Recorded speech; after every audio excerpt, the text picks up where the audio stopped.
Hello, in this video I'm gonna show you how to record screen on ASUS ROG Phone 9 Pro.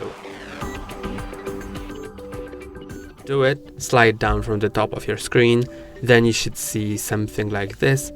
Go to the right and find screen recorder.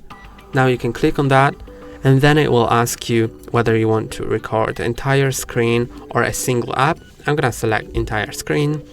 Then if you want to record microphone, device audio, both or none, so I'm gonna select both. And if you want to show visible feedback like touches or touch tracks, so I'm gonna just select touches and click on start.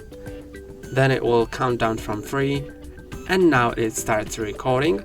I can do stuff on my phone, and also since microphone is enabled I can also speak and say stuff. Then I can click here and click on the red square to pause, and then I can just go to the gallery and it will be saved in my gallery.